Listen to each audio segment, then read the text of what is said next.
Hey, this is Mike.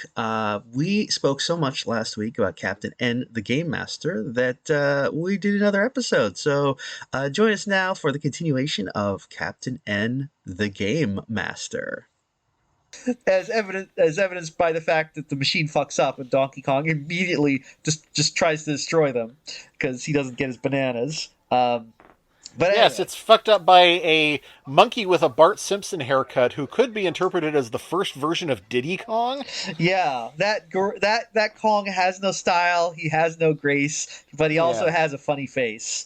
Um, yeah. This is actually the very first place where Donkey Kong was ever portrayed as a gorilla living in a community of other gorillas. So it might have been, part of the inspiration for Donkey Kong Country, which didn't come out until 5 years later. Oh yeah, we did. There are a bunch of other gorillas who wear hats and stuff, but Yeah, one of them has a giant Marge Simpson beehive. but they're not big like Donkey Kong, right? They're just normal No, sized. they're just normal. They're just normal sized gorillas. So you have to wonder, how did he get so big? It must just be that must just be that post college weight that sneaks up on you. Oh yeah, tell me about it. Well, it's because they keep giving him. They have a machine to feed him all the bananas in the world. Also, I got the idea from this cartoon, Pigs is Pigs. Have you seen it? have I seen it? Um, We also put in some plant growth food just in case. I do like the one bit where Captain N the Game Master is watching some TV show in the show where Donkey Kong is doing like a Indiana Jones kind of parody, and Yeah, that was really good, wasn't it? It was actually really well animated, and Donkey Kong doesn't have any lines because he's a gorilla, but they really show him emoting. One of the things I like best about this show is that there's actually a lot of nonverbal acting going on. yeah, there's a lot of the characters in the show are very expressive, very I have to say in general very well designed. Yeah, You I especially like the one scene and the part where uh, Simon and Kid Icarus are pretending to be spa technicians, and they say, just let us know when it's hot enough, okay? And King Hippo raises his hand and kind of gestures like, "Play on, good sir." Yeah, that was actually that's a good point because I feel like the show had faith in like a lot of faith in children to like understand, body language and Yeah. facial expressions and stuff, and the ways that are more adult modes of communication because that's not really a thing that like I feel like a kid would 100% understand what exactly King Hippo is communicating by simply raising his arm at that point. Yeah. Um, Especially because he's wearing boxing gloves. You can't tell what hand gesture he's doing. yeah, yeah. I mean, as adults, we watch it, we know what's going Yeah. on, but like, I don't know that kids would 100% grasp it. So this show had it had some faith in them. Yeah.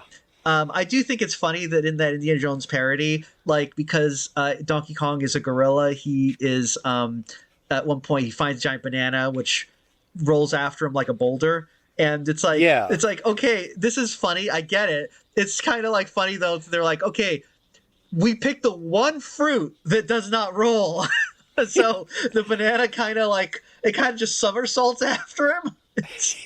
I was really expecting there to be a part where he, like, flattens on the ground and the banana curves over him as it rolls, and then it notices that it's missed him and goes back. I mean, that would be pretty funny. What they end up doing is he falls in some giant ice cream, and then the banana falls on top of that. So Yeah, there just happens to be a giant ice cream sundae waiting for a banana. yeah, because banana split. You get it? Yeah. Yeah, you get it. You get it. Kids would get Oh, it. yeah. Anyway, but yeah, Oh, but after this we have Wombat Man. is that from something? Is that from a video game? I No, it's a parody of Batman. okay, so But it's not based on any actual video game. no, it seems to be like a parody of the then current Batman movie where Wombat Man is with this woman who looks sort of like a vaguely animal Vicky Vale, and she goes, "Tell me something, Bruce. Are we even going to try to love one another?" And he drops her and goes, "Probably not." Yeah, and then he's like, "Where's the wombat mobile?" And Yes. it's weird because I was watching it. I was like, I feel like this this is like joke-like material in this one. I feel like maybe if I had just seen the Batman movie, that would make more sense. But it's one of those. That's not even a line from the Batman movie or anything. Oh, So then yeah, I I don't. just think it's really funny that he says probably not. It's funny that it is like they're like, oh, it's a Batman parody, but like we're channel surfing, so it also feels like it's kind of being a parody of soap operas at the same time. Yes. Um, So okay, here's the deal. All right, I'm going to challenge you now. Later on in season 2 of Captain N the Gamemaster, there is an episode that focuses on Wombat Man, oh, where it's all about the Wombat Man show and how Kid Icarus is an obsessive fan, and how you never meet your heroes because it turns out Wombat Man is kind of an asshole in real life. oh, damn, that's never been So done in a cartoon. yeah, so they go to the Videoland equivalent of Hollywood, where Wombat Man is filmed. Mm-hmm. Which video game is this? Oh, a video game that's Hollywood themed. Yes. Jeez. God. Kung Fu Master. I don't know. The good guess. Okay, your first hint is that it's a arcade game. You might have even played it. It's an arcade game. Okay. It's an arcade game, and it's Hollywood themed. Is it? No. Oh. Okay, your second clue is that it's not Hollywood themed. Oh, okay. It's not Hollywood themed, but it's an arcade game, and it's a Nintendo game, obviously. Yes. Duck Hunt. Nope. What is it then? Your third clue is that it was published by Milton Bradley. Oh. And your fourth clue is that it's a game that uses a trackball. Wait, this is a video game? Yes. It uses a trackball. Is this? It's not Koala, is it? It's not Koala, no. What's Koala? I don't even know that one. Koala was it was like a drawing game. You could make pictures. Oh, maybe I have heard of that one, but no, it wasn't that. No, that would have been really clever, but no. You're not ready for this.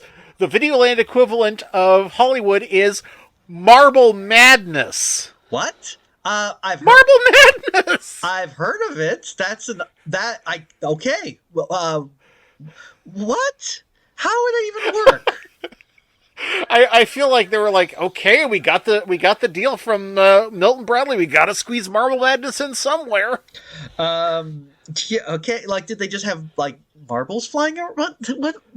Okay. Yeah, the Wombat Mobile turns out to be a giant marble that he rolls around tracks on. That is really mixing your metaphors, I feel like. There sure is. Okay, wow. This is what later season though, so yeah, they were. This is the second season when it was still very good. But as an example of the third season, let me show you what Mother Brain looked like in the third season. All right, let's see this. Let's take a look at the cheap economy version of Mother Brain. Oh my God! Wow, that is such a glow down. She looks like she's on Little Shop. Yeah, I was going to say, like, is this the Johnny Bravo version of Mother Brain? But yeah, Little Shop. Exactly. Yeah. Oh, considering Little Shop with the Levi Stubbs connection again, it really does look like that. This is just they were like animating is too hard. Don't put any detail on the character. Oh boy, wow. She looks like Mom from Futurama now. Yeah, that brain doesn't have any detail on it at all. This is sad. Wow. And the cables have been reduced, and there's just so much more face than you need. Yeah, and look how they were like in the original design. You could tell they were like they're putting in so much effort that like that she's got the big kind of transparent like dome that she's in, and to some degree, I mean they don't really. There's like liquid in the dome, so I guess you don't usually see backgrounds through it, but like you really see the gradient change. Like it really does look like liquid. This is just a solid color in the background of her tank. So Yeah, it looks like she's pasted onto the background. yeah, this sucks. Wow, wow. Um, this is super duper sumo's level of Yeah, it animation really here. is. Oh man, oof. Um, oh man. Okay, and she just doesn't look as expressive, honestly. I She really doesn't. No. no. Okay, so this is bad. So I'm not even gonna bother with season 3. Not even gonna Yeah, bother. season 3 is not worth it. No. Let's. So okay, but now we're done with the villains. Let's talk about the heroes. First of all, what do you think of Kevin himself, Captain N? I think you know what I think he's fine. I think he is Yeah, exactly what I would expect in this role. You want like an every kid character because like wouldn't it be cool if you the viewer got to go into a video game and yeah. this is the kind of character where it's like oh yeah this is it's he's kind of a he's kind of a Yeah, he he's an all-American teen in a Letterman jacket that just happens to have an N on it. yeah he's a guy he's a guy like I was trying. Notice that they never say the word Nintendo in this show. I assume for What would copyright. it mean? That's like the name of God. Oh yeah, you're right, they're not allowed to say it. They'd be smote. I assume they didn't say it for market. No. you, Yeah. Okay. Okay, let's take a little break because the origin of this show is absolutely insane. It's two shows combined into one. okay. So, in the very first issue of Nintendo Power, there was a short fiction piece called Captain Nintendo, Mm-hmm. where a computer programmer gets warped into his Nintendo system and has to fight Mother Brain. Okay. Meanwhile, Mhm. yeah, go on. I love it. That's like that is perfect like fan fiction right there. It's like what if I got Yeah, to go and what if I got to go into Metroid? Whoa! Samus said like wow you're so manly when you defeat Mother Brain. I find myself strangely yeah. attracted to you. That's how I would write it. Yeah. Anyway, go on. Yes. And meanwhile, at the same time, they were putting together. While they were doing the Zelda and Mario shows, there was also an attempt. They were going to do a show that kind of collected a whole bunch of Nintendo characters together, and it was going to be called Buddy Boy. That's what? Buddy Boy, yeah, that doesn't tell you much, does it? No, Uh, that's unfortunate. So the plot of Buddy Boy is, depending on which version you read, the main character is actually Paperboy from the arcade game Paperboy. That's who Buddy Boy is. However, Um, he also sometimes goes into his Nintendo system where he becomes Mega Man. okay, that's an interesting connection to draw between those two properties. Yes. Um, yeah, I could see it working. Yes. I would say this. I can see it working. I feel like though kids would not like that. Kids would be like, "Wait, those are different guys." Like, Yeah, that's exactly how I would have felt. yeah. Here is some sample art from Buddy Boy, where you can see, among other things, Buddy Boy on a wall fighting a bunch of real Ghostbusters-looking monsters. Hmm. Buddy Boy being, doing a characteristic pose with a bunch of characters that you would recognize from Captain N the Gamemaster. King Hippo and Eggplant Wizard and Donkey Kong are all there looking identical to the way they do on the show. What is this mouth that's on the ground with I tentacles? believe that is Mick. That is a monster from Kid Icarus. That is just a single mouth. Wow. Okay, so the character work in this is very impressive. It reminds me of a certain artist that it used to be on DeviantArt, who got very famous, and I think eventually was doing like Muppets tie-in art. Oh, But I don't recall his name. There is a little bit of some John Kay in this as well, though. A little bit, yeah. Uh, I don't know if he worked on this show at all. By now, he was on Mighty Mouse. yeah, something about especially the Bless Our Mess picture where the dad Yes, looks very George where you Liquor. have where you have Mega Man, except that he has a whole family with a Mega Mom and Dad and Mouse and Bird. Bless our Mega Home. Yeah. Yeah, you can see, like, I guess they were like, well, kids need, they need something to identify. Mega Man needs to deal with, like, normal problems like they do. So, Yeah, that's you want something that's sensitive and down to earth, and yet totally off the wall and swarming with magic robots. yeah. It's not that hard. Yeah. So basically, Buddy Boy, Paperboy, gets sucked into the world of video games where he becomes Mega Man, and he hangs out with Kid Icarus in this video game world.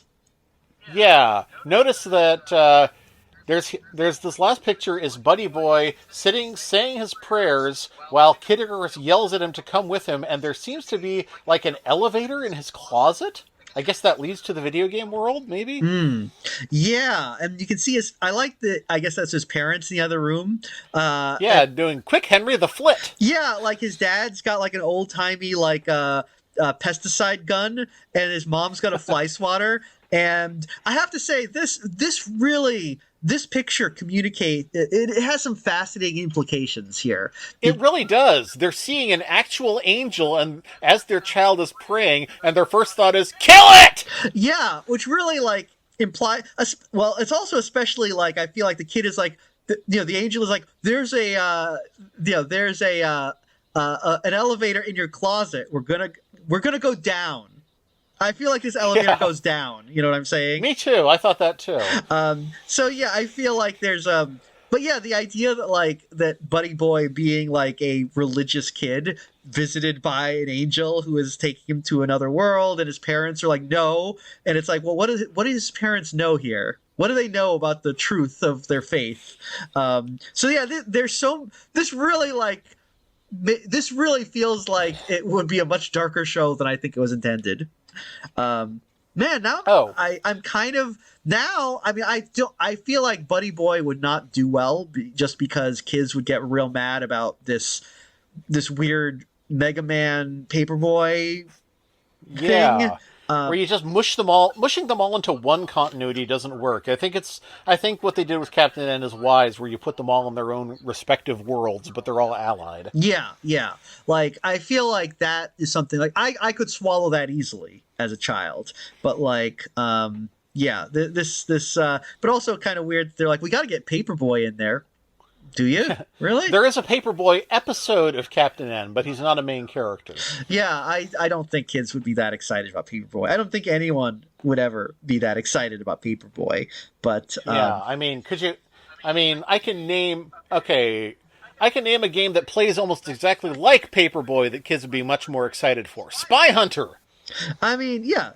I feel like it's got spies in it. Yeah. It's got hunters. Yeah, like that. That seems. It's got bulletproof bullies. Yeah, it seems good. It seems fine. It seems the sort of thing kids would like more than Paperboys. Yeah. But yes, Phil Barlow is the artist for these, and he is a classically trained master. Oh, so. Okay. He also worked on on Extreme Ghostbusters. So. Oh, well that. So there's a lot of Ghostbusters connections in these shows. Okay, that makes a lot of sense. Though I feel like like the monsters in this look extremely real Ghostbusters.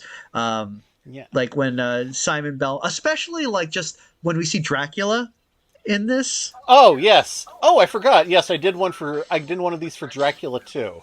So let's compare Deke's Dracula versus the NES Dracula versus how Konami draws Dracula today.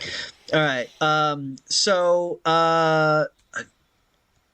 you know what? I think that the modern Dracula more captures the feel of the sprite. I think so too. The sprite has the Deke Dracula. I don't know what he.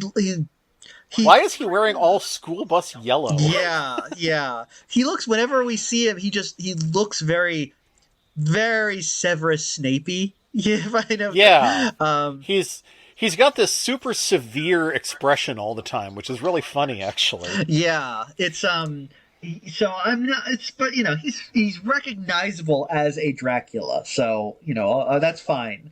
Um, I think he does with his legs. oh, what does he do with his legs in this? Okay, during the Olympics episode, there's a scene where Dracula and Simon Belmont are competing on a ski jump, and Simon does a great jump and lands on his feet. Dracula does the ski jump, transforms into a bat halfway through, flies over Simon, and extends his legs like a giraffe to smash him into the snow. Oh yeah, yeah. That was that was pretty wild. Yeah, so much of this show. Uh, I mean, this show is so much more visual than you would think, and that makes sense because it's a video game. It's not an audio game. Yeah, yeah. It's it's nice that Yeah, they really went with like, hey, let's give the kids something to look at. yeah. The silent jokes are often really good. I especially like when King Hippo is lifting a record-breaking amount of weight, and then he realizes that Mega Man is lifting him. Oh yeah. So yeah, this is it's fun. Okay. Yeah, so Kevin, and then we have Princess Lana. She's not from any particular video game. I always wondered that myself as a kid. Oh, okay. Yeah, I was wondering if that was a thing. So she's not from a video game. No, but she seems to be inspired by the princess from Kid Icarus, whose name is Palutena, Oh, okay. which you can probably guess is a contraction of Pallas Athena. Oh, all right. Yeah, that makes sense. I like her. She has a very. I mean, this is again. It's like okay, all American kid gets sucked into a video game. Clearly, there's going to be a girl there. There's going to be a Yeah, there's princess. got to be a really hot girl. Yeah, Yeah, yeah. And she's like, yeah, she's what you'd expect. She's a hot girl. Her personality is girl, I guess. yeah, for the most You part. know, I mean, I did notice that she started clearing up the plates at that one point. yeah. But you know what? Considering that, like, Kevin Keene, our main character, his personality is boy. I mean, they're Yeah, match made in heaven, so this is fine. She reminds me a lot of the girl, the character whose personality is girl from Galaxy High. She's got a kind of yeah, similar look, but she's also I do like that she's so 80s. You know what I mean? yeah. She's got She's this. super She's 80s. got it's the 80s. We're in a game. Yeah, this is it's it's it's a vibe. So like and of course in the sports episode she wears like little shorts. She wears like little Yeah. sport shorts. So it's like, oh cool. She's got legs. So anyway, she's there. She's a girl. But she's a fun kid. She's fun. I like her design. Yeah. Um, as Yeah, that particular skirt that's asymmetrical is really really striking. I like that. Again, it's the 80s. Asymmetrical clothes were real big. It was the '80s, man. Do a lot of coke, vote for Ronald Reagan. So, but yeah, she definitely looks like she's if you were in a video game and there was a princess and it was the 80s, this is what you'd get, Lana. So, yeah, good on her. Yeah. These are the princesses from Kid Icarus that she's sort of based on. Yes, you can compare Lana to Palutena, and you can see that she's got that asymmetrical skirt is there that in all three versions, and also this staff with a big ball on the end is a major component. So Yeah, Lana. and the necklaces. Yeah, Lana is definitely less Greek. The other Yeah. versions, you can definitely see the kind of the Greek vibe going on. Yeah.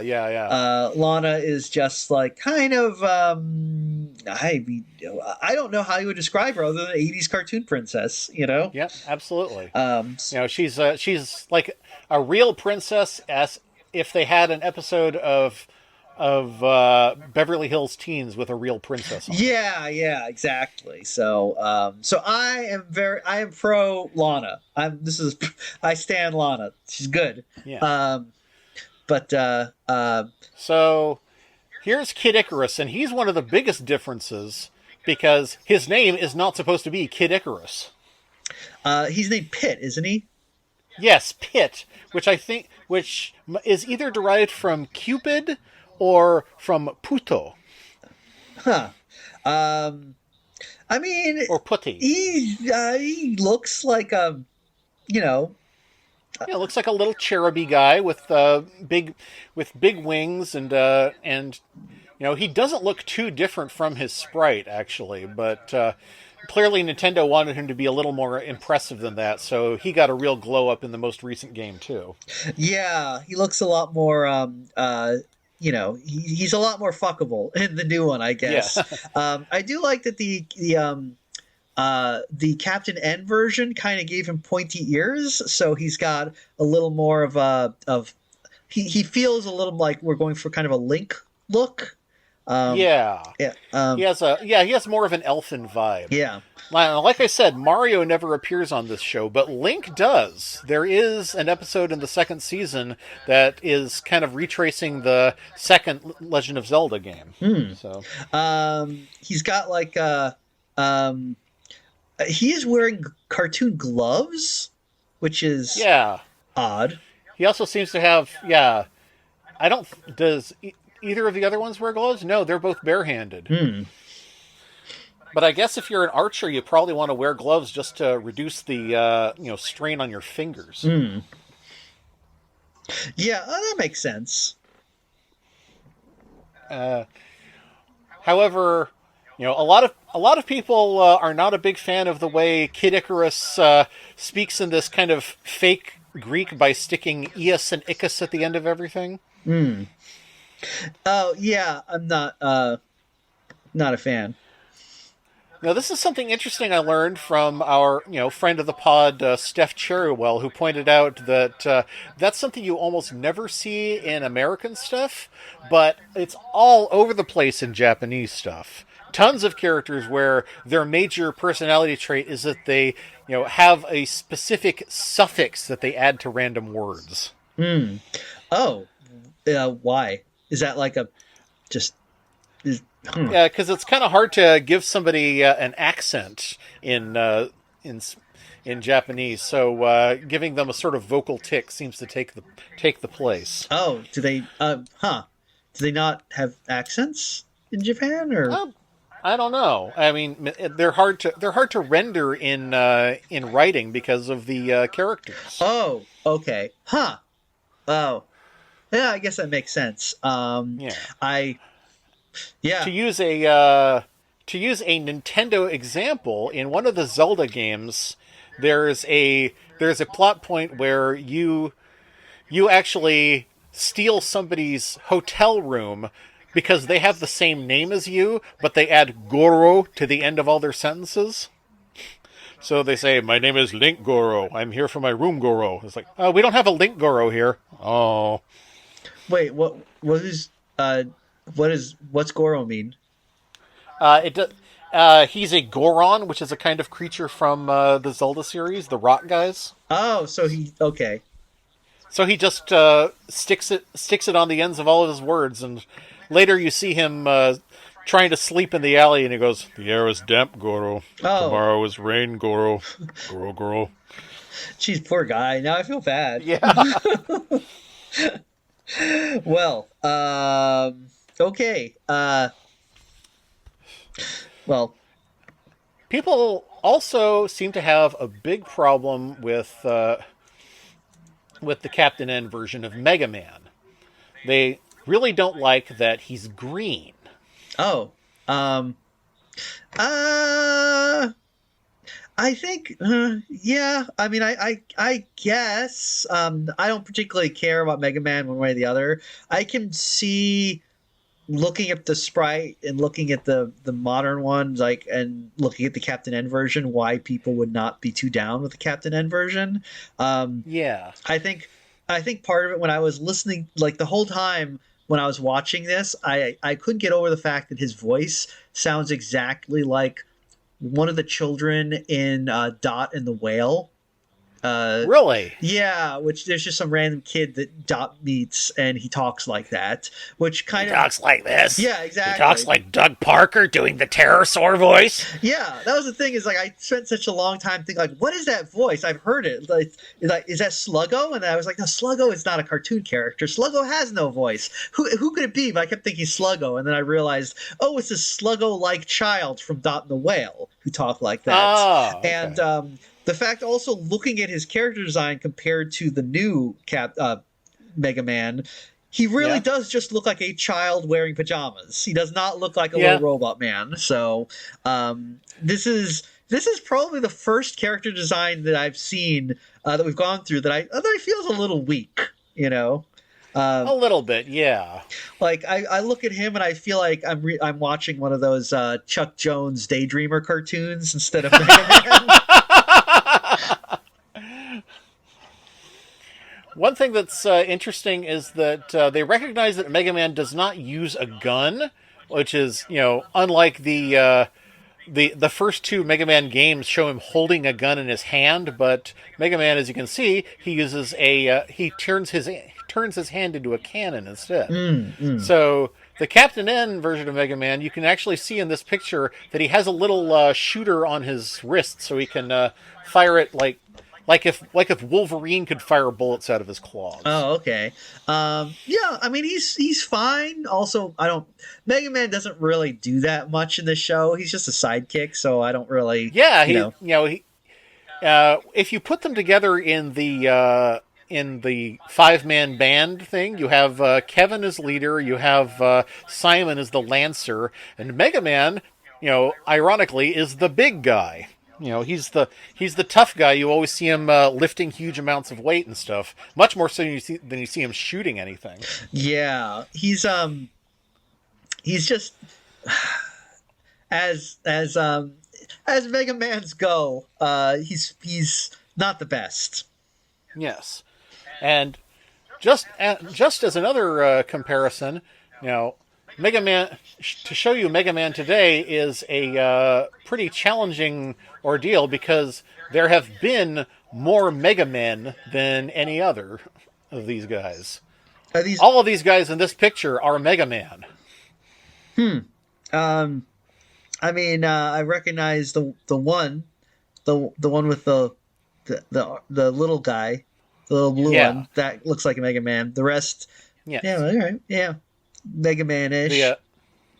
yeah, you have to his left you have Mega Man X, who is like the last creation of Dr. Light, hundreds of years in the future. And next to him is Mega Man Exa, who is not even a robot but a computer program. Oh, okay. Um, And over on the far right, you have Mega Man Volnut, who at first appears to be a human who just happens to dress like Mega Man and have the name for whatever reason. he's just a But big later fan. on, you learn that this story is so far in the future that there is fundamentally no difference between humans and robots anymore. People that you thought were human just take off their arms and replace them like nothing. Oh, they did they did the singularity. Yeah, exactly. There absolutely was a singularity. Huh. And behind Mega Man are his brother Proto Man and Bass, who is sort of his evil opposite number with the big ears. Uh, So, what else? Okay, is that the last of the characters to look at? Oh no, there's still our hero, the big hero of everything, Simon Belmont. well, he looks nothing like his sprite, but his sprite, as far as I can tell, is just guy with a whip, Yeah, right? it's just a guy with a whip. All they could tell about him was that he had a whip. So they were like, okay, what if we beat Beauty and the Beast to Gaston by 3 years? Yeah. So I really like this. They had to just invent his personality, and so he's kind of a big the big arrogant kind of doofus of the group who's always fighting Yeah. with Kevin because he wants Yeah, to. he's a huge narcissist, and he is of the opinion that he should be leader, but at the same time, he recognizes Kevin's talents. But and at the same time, he's not a complete fuck up. There are times when he really kicks ass. Yeah, so I think he's really one of these characters that kind of makes the show, you know, He really does. it's very often like the kind of jerky character is the one who you're like, yeah, that's the guy who makes the show interesting. It's like Eric in Dungeons and Dragons, you know. Yeah, And he gives a little bit of like we said, a little bit of pushback to Kevin, so we can actually have some interest within the group, because Pit and Mega Man don't really do much. They just kind of like, yeah, whatever, yeah. whatever. They worship Kevin. Yeah, he's the game master. But yeah, Simon Belmont, I do kind of like that, that they had to come up with really like not just a personality for him, but really a look. And Yeah, I feel like they did a great job, because you see this guy's character design and you already know everything about him. You know exactly what kind of yeah. guy this is. So, he's got. I mean, this is what Trump thinks he sees in the mirror. Yeah, I love. He's got the tan. He's got the lantern jaw. The big The hair, the hair, yeah. the pearly smile. He's got everything here. Oh my god, this really is Trump's self image. It's I incredible. wonder if Trump also has a whip he talks to. Oh man, that would make Trump. This is my House Majority whip. Oh, if only he would get eaten by vampires, though. But man, that is so funny. But yeah, no, Simon Belmont is a lot of fun in this series, and I think Yeah. they did a really good job. The new version of him is fine. I think they might be drawing a little inspiration from the Captain N version, just a little, because Maybe a little bit, yeah, because I mean, he doesn't look this new version, this is how he appears in Smash Brothers. However, there was another version a few years earlier which okay, well, let's talk about how I'll if when people talk about how they don't like this show, they usually say something pretty homophobic about Simon. oh, is are they mad that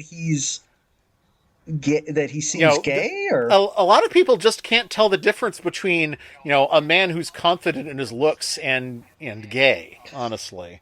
And even if Simon was gay, which he's not, he's very Simon sexual. Yeah, he's just I mean, that's the thing, is like, you watch this, it's like you can tell he's like, oh yeah, he's like, oh, I love looking in the mirror at myself, like that. He's that kind of guy. Yes. Like that's what yeah. Um that There was an episode where Mega Man had a birthday party, and Simon gave him, to show his friendship, he gave him a mirror that he'd had in the family for years and said, even robots must like to look at themselves. Yeah, you know what? I bet they do. I bet they do. If I was a robot, I would look at myself all the time. Yeah.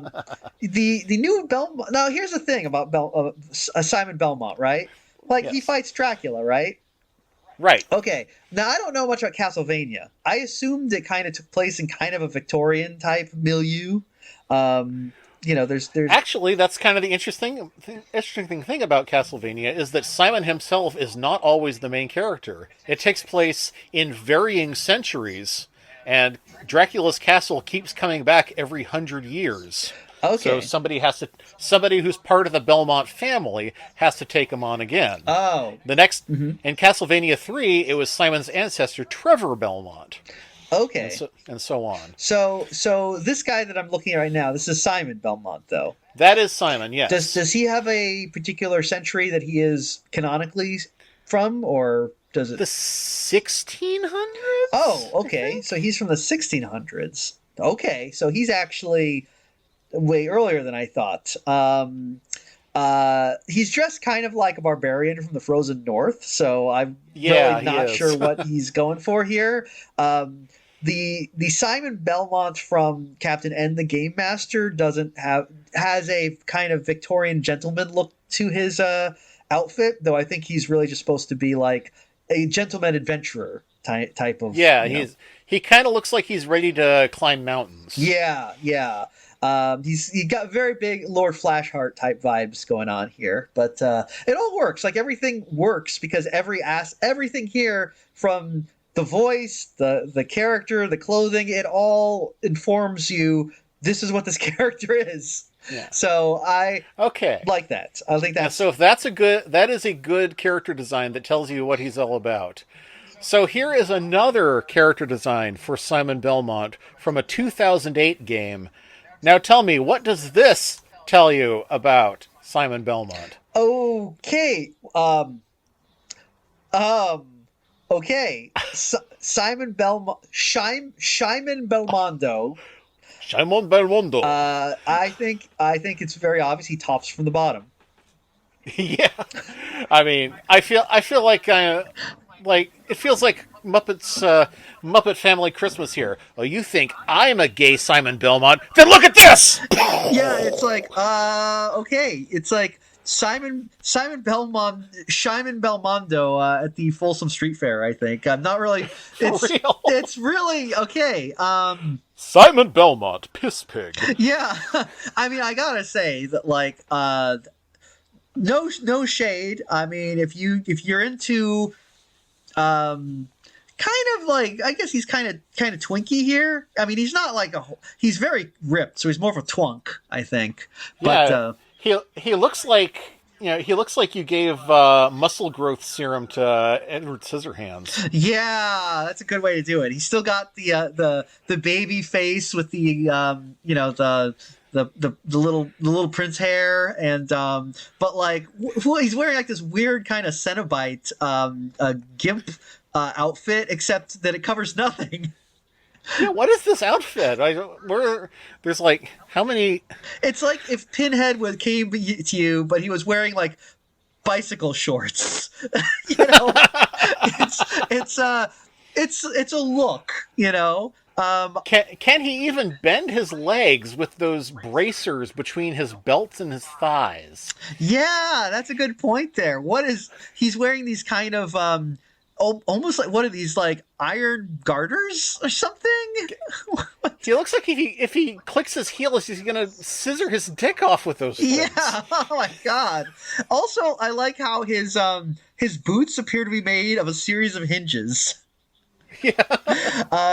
Extremely armored boots. Yeah, this is. I mean, again, I've seen this style of outfit in so many video games and anime where it's like, yeah, it looks really cool for like in a still shot, and it's like, are you ever how are you supposed to animate this fucking thing? Oh boy. He's got hair like Osono from Kiki's Delivery Service. Yeah.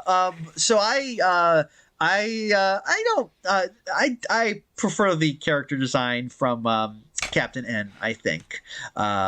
I think that this doesn't do a whole lot for me. This is not. No. I mean, it's fine. This is fine if you're in. Like I said, I don't want to yuck anyone's yum. If you're into twunks, this is fine for in the bedroom. But this like, is as twunk as it gets, yeah, for real. this is just not something that you would wear if you're gonna go and fight a vampire. Yeah. Um, Let alone a giant brain.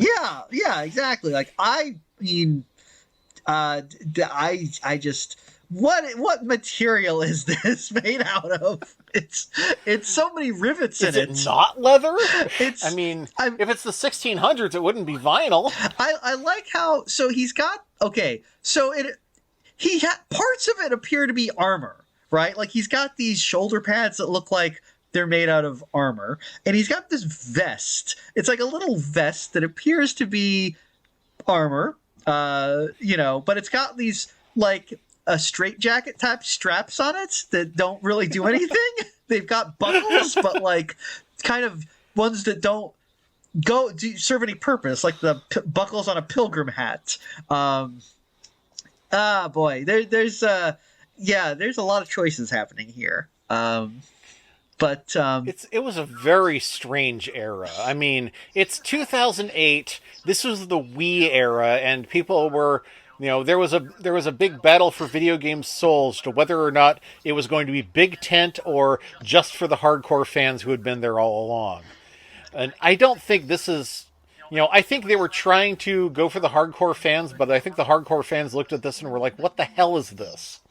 Yeah, it's a little it's a little yeah well Okay. I'm going to add a little bit of a video game review right now. I've been playing a game called, I believe it's called Escape from Ever After. mm-hmm. Right? I might be getting the name wrong. It's basically it's a game where you are a little Mario-like hero who goes to fight his villain, only to find that a corporation has bought their castle, and then they hire you to go into other storybooks and like chase people out so they can build apartments. What? Yeah, that's a really great game so far. Anyway, right now I'm in the Shadow over Innsmouth, Mm-hmm. but except that everyone in it is a bird, so it's Shadow over Innsbeak. Oh, okay, all right. And at one point I have to get two guys to cooperate who had some sort of argument, and one of them's like, "Well, I'll do this for you if you'll go and find my glasses." And his glasses are these bright red cat's eye glasses that make him look like Sally Jesse Raphael. Okay. And he says, well, since you got my glasses, I'll forget that you're doing this for Bill. Stupid Bill. You know what he did? He told me that these glasses are a bit much. Can you believe it? What an asshole, that Bill. Fucking Bill. Yeah, It's a really good game. I recommend it. Yeah, man. I would not hang out with that Bill anymore after that. He's a bit much. Yeah, for real. Okay. Well, you know what? So these are our characters in Captain. These are our characters, yeah. So now, almost 2 hours in, we can start talking about the actual episodes. Not that we need to, because they're free to watch on YouTube. Yeah. So if you want to watch Captain N, we recommend it. But do we have any? What thoughts do you have about the actual episodes we watched? So, let me think. The first one actually I thought was pretty interesting. Yeah, because I believe the most dangerous game master. Yeah, this was. It kind of went in directions that I was not expecting, and brought up a lot of interesting points about the nature of reality and free will. Yes. Because we're not kidding. It really does. Yeah, it really does. I was kind of like. For a while, I was a little confused because it felt like it was mixing several plots together, and I couldn't quite figure out what I was, because Mother Brain basically makes an android and using a device finds out that Kevin's greatest fear is, and uses that to program the android. So it takes the form of Kevin's school bully. So I thought like it was getting confusing here because it kind of then there's this weird thing about like I was like, oh, why didn't she just recruit the school bully to be her evil game master and they can have a fight or something? That's what I thought. It was kind of confusing, that style of plot with the the greatest fear made real kind of style of plot. Yeah. But then it turns out that it gets really interesting because then Kevin, this evil game master who looks like the school bully, is going to try and murder Kevin, like literally kill him. And Kevin basically says, well, if you are actually, if Mother Brain actually did program you with the personality of my school bully, I don't believe that you would actually commit murder. I don't believe that you're actually like that evil. Yeah. He's like, you were a bully and you used to beat me up, but we used to be friends. And that's something that cartoons don't really touch on, is that often there is a more personal connection between you and your bully. And he had good memories of this guy, and that was what made confronting him so difficult. Yeah, that was interesting because he starts reminding this android of these memories, because it's an android who I guess doesn't have the bully's actual memories. He has or Captain He has N's. Kevin's memories of the bully. Yeah, yeah. Yeah. So he reminds him like, don't you remember we went camping before you turned into a bully? We went camping once. We dressed up like girls and invaded a sleepover once. So Again, the show is very it's very gendered. gender. So then and he gets through to this android bully who then turns against Mother Brain. And this is interesting because the android knows he's an android. Like he knows he's not the actual bully. So Yeah, but still has the same personality, so it's his. And even though he's already beaten Captain N, they're all tied up at the table while Mother Brain lays out her evil plans, and the android is like, "No, I want to prove that I'm better than him." yeah, So he challenges them to do what we would now call a speed run through Castlevania. yeah. Which I like this bit because it feels very video game. Like Yeah, this part is especially. This really just gives you the feeling of playing a video game. You know, especially things like when they're fighting the knights that have unlimited spears, and they just hit, and it's just launching endless spears, and Kevin runs up them like a staircase. That's a very video game kind of thing. yeah. So it's interesting because I feel like again the writers of the show were not especially versed in video game, but I feel like they could kind of they kind of figured like, oh well, they had a feel for what would make sense in a video game, and that really like makes the show kind of work on some level. Yeah, once again, I think of Buzz talking about his vision for the Q*bert cartoon being, Roadrunner in the fourth dimension. Yeah. And that's what I feel like. A lot of these feel like they could be Roadrunner gags, but they're played for action and drama. Yeah, yeah. And it really works, but the video, so the bully, he turns against Mother Brain, even though he knows that like the memories that Kevin is mentioning to him are not his own memories. He's a replica. He's a Reploid or whatever you want to call it. Yeah. It's like Blade Runner, where it's like I know those memories aren't mine. But he still decides to turn against Mother Brain, and which indicates that like to him, I guess the memories are real, even though he intellectually knows they're not his. He still feels them because he has Kevin's memories and they're real to Kevin. Yeah, and then so he turns against Mother Brain. Mother Brain basically kills him, and it's funny because right before he dies, he says, "Don't feel bad that I'm dying. I'm just an android," because they have to remind the viewing audience, "Yeah, don't worry. He's not. We're not killing a guy. He's an android." Yeah. But they still kind of twist the knife by making it, a slow death. It's like, don't feel bad for me. I'm just an android. Yeah, and then he glows for about like a full minute, and they all stand around watching him glow, and then he kind of flashes, and you very briefly kind of see like a flash of an android type skeleton, I think, and then it's just nothing. Yeah. It is actually kind of like intense, I feel like, for a kid's show from the 80s. Yeah, I mean, it's the closest thing that this show gets to like a Death of Optimus Prime scene. Yeah. And they do kind of linger, everyone, like with Kevin saying, like, I think Simon Belmont is like, "Did you defeat your bully?" And Kevin says, "No, I made friends with him," or something like that. Yep. And better, I made him my friend again. Yeah, it's interesting, and I don't know if they ever really come back to this in Unfortunately, no, but that would have been great if there was, like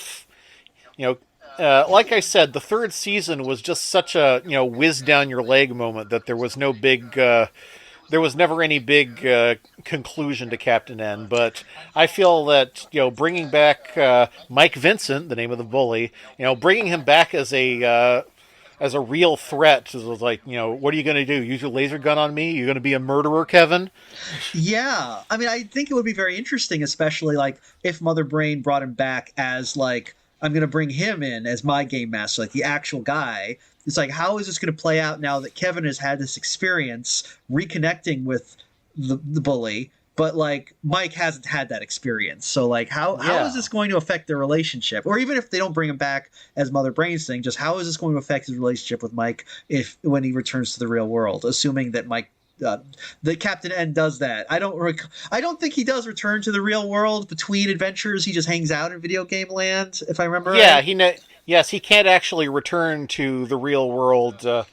Actually, there was one time when there was one episode where Mother Brain faked, being defeated, and Kevin returned to the real world, but he was walking around like, I still feel like I'm in a video game, don't you, Duke? Shouldn't we be look less like cartoons? Does he actually say that? Something like that. I think he does. He does pick up on the fact that he's not live action like he is in the opening credits. Yeah. Yeah, that's pretty clever. I like that. Uh, But yeah, the cartoon thing.